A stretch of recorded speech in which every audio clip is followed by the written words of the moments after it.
Je ne pensais pas que cet hiver-là changerait quoi que ce soit. J'étais venu dans le chalet familial des Alpes pour être seul, avec Léon, mon vieux Golden Retriever.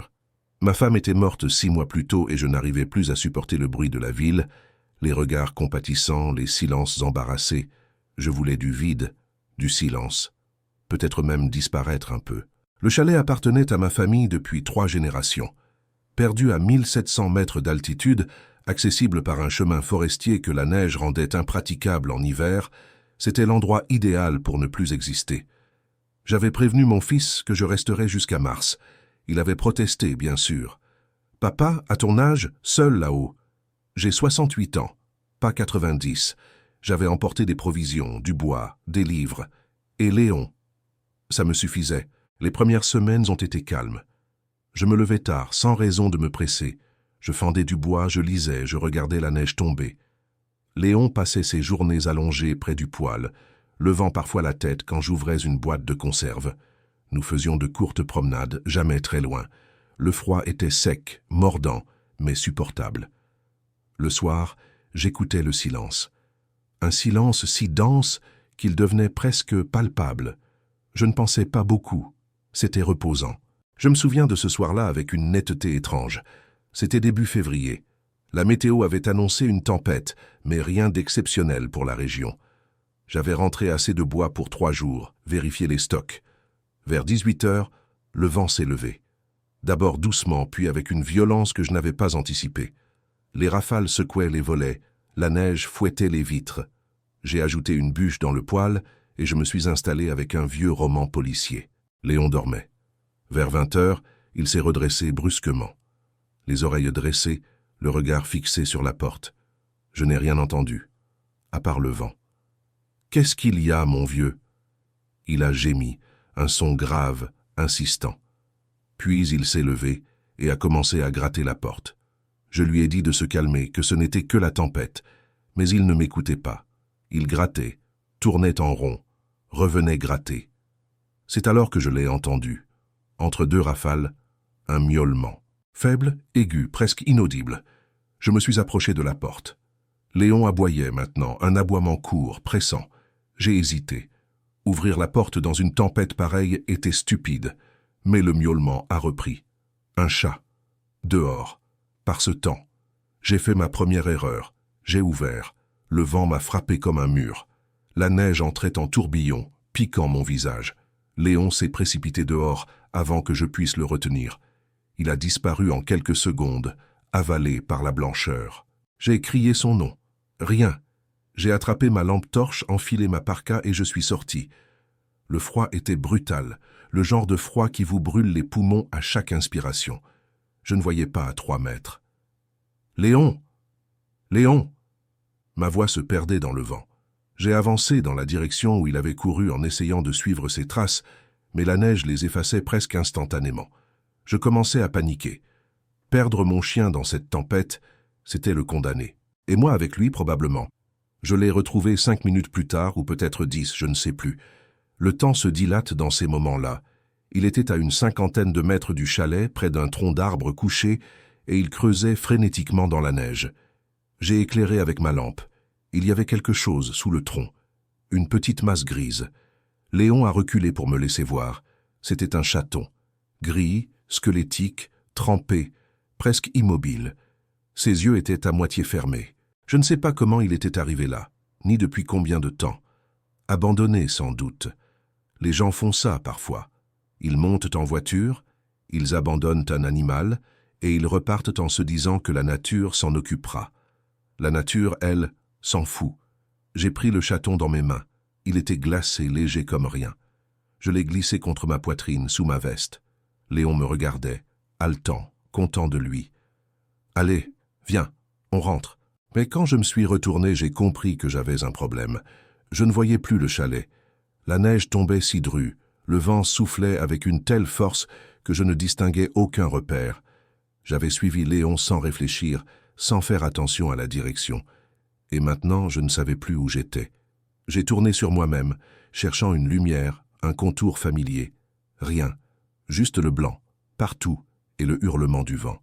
J'ai senti la peur monter, une peur froide, rationnelle. Je savais ce que signifiait se perdre dans une tempête de neige. Hypothermie, désorientation, épuisement, mort. J'ai pensé à ma femme. J'ai pensé que c'était peut-être idiot de mourir comme ça, à 68 ans, pour un chat inconnu. Mais Léon, lui, semblait savoir où aller. Il tirait sur ma manche dans une direction précise. J'ai décidé de lui faire confiance. Je n'avais pas vraiment le choix. Nous avons avancé dans la tempête, lentement, péniblement. Mes mains étaient engourdies. Le chaton ne bougeait plus contre ma poitrine. Je ne savais pas s'il était encore vivant. Je ne savais même pas si nous allions survivre. Après ce qui m'a semblé une éternité, j'ai aperçu une forme sombre. Le chalet. Léon nous avait ramenés. J'ai poussé la porte avec l'épaule, nous sommes entrés, et j'ai claqué la porte derrière nous. Le silence relatif à l'intérieur m'a paru assourdissant. J'ai posé le chaton sur la table, près du poêle. Il respirait encore, mais à peine. Ses paupières tremblaient. Je me suis occupé du feu en premier. J'ai ajouté 2 bûches, j'ai soufflé sur les braises. Mes mains tremblaient, le froid ou l'adrénaline, ou les deux. J'ai enlevé ma veste trempée, j'ai séché le chaton avec une serviette. Il était si petit, si fragile. Je l'ai enveloppé et je l'ai placé près du poêle, dans un panier. Léon s'est couché immédiatement à côté, collant son corps chaud contre le panier. J'ai préparé du thé. Mes doigts étaient blancs, insensibles. Je les ai frottés jusqu'à ce que la douleur revienne, cette douleur brûlante qui signifie que le sang circule encore. J'ai bu le thé en regardant le chaton. Il n'avait pas bougé. Léon non plus. Il le surveillait, comme s'il comprenait que sa chaleur était vitale. Je me suis assis dans le fauteuil épuisé. Mon corps était lourd, mes pensées lentes. Je repensais à ce que je venais de faire. Sortir dans la tempête, me perdre, risquer ma vie et celle de Léon pour un chat que je ne connaissais pas. C'était absurde, irrationnel, dangereux. Et pourtant je l'avais fait, sans vraiment réfléchir, comme si quelque chose en moi avait décidé à ma place. Ma femme aurait fait pareil. Elle adorait les animaux.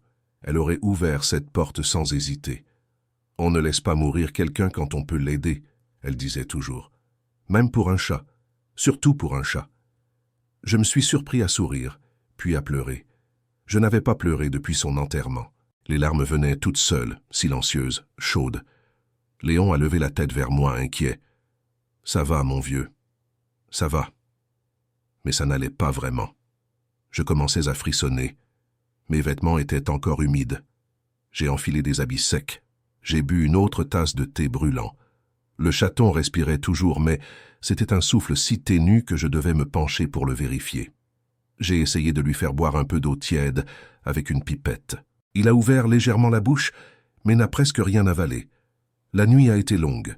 Je ne dormais pas vraiment, je sommeillais par intermittence, réveillé par le vent, par le froid, par mes propres pensées. Je voyais ma femme.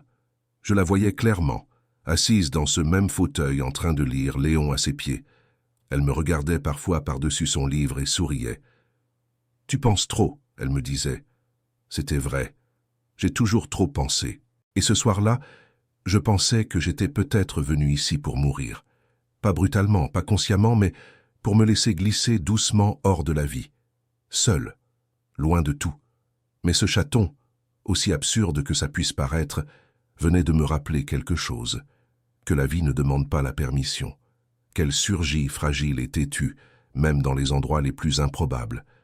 Et qu'on ne peut pas toujours choisir de s'en détourner. Vers 4 heures du matin, j'ai senti quelque chose changer. Le vent faiblissait. Le silence revenait progressivement.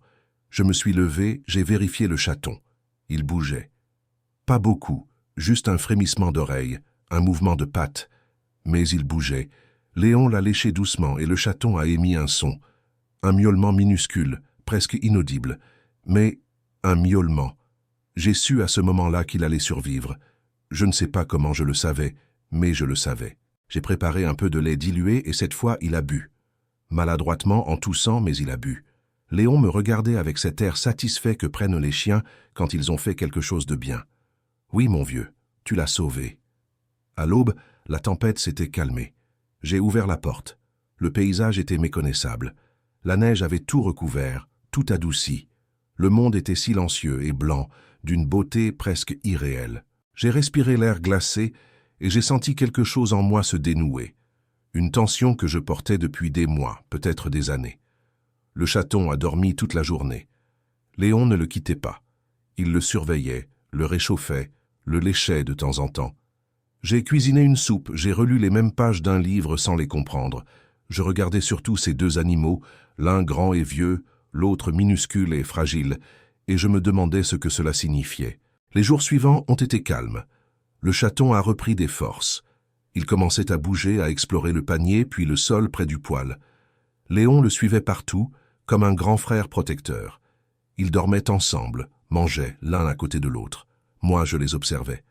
Je ne pensais plus autant, je ne pleurais plus, je vivais simplement heure par heure. 2 semaines plus tard, j'ai décidé de redescendre. Pas par nécessité, mais par choix. Je n'avais plus besoin de cet isolement. Ou plutôt, j'avais compris que l'isolement n'était pas une solution, que fuir le monde ne me ramènerait pas ma femme, et que me laisser disparaître dans la montagne ne lui rendrait pas hommage. J'ai chargé mes affaires dans le 4x4. Léon et le chaton étaient installés à l'arrière sur une couverture. Le chaton avait désormais un nom, Tempête. Ce n'était pas très original, mais ça lui allait bien. Il était devenu vif, joueur, presque insolent. Léon le tolérait avec une patience infinie. En descendant le chemin forestier, j'ai pensé à tout ce qui s'était passé.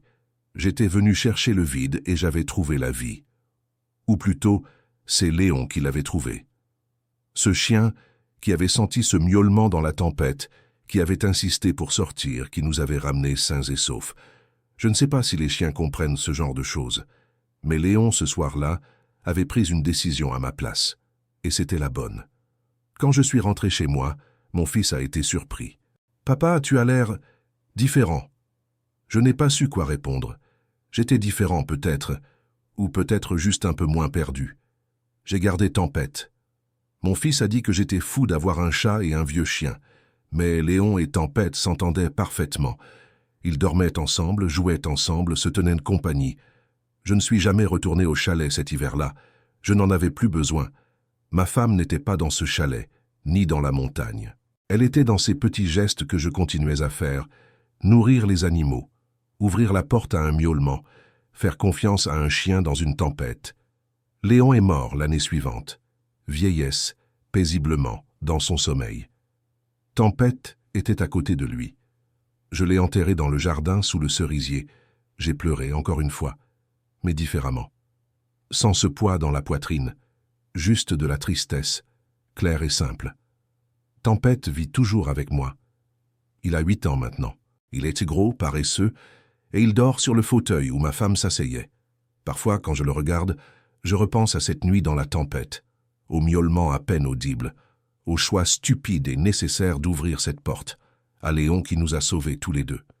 Je ne crois pas que cette histoire ait une morale. Je ne crois pas que tout ait un sens. Mais je sais une chose. Léon a sauvé ce chat, et sans le savoir, il m'a peut-être sauvé aussi. Pas de la mort, de quelque chose de pire, de l'idée que plus rien ne valait la peine, de l'envie de disparaître. La vie est fragile, elle tient à des choses minuscules, un miaulement dans le vent, un chien têtu, une porte qui s'ouvre, et parfois, c'est suffisant.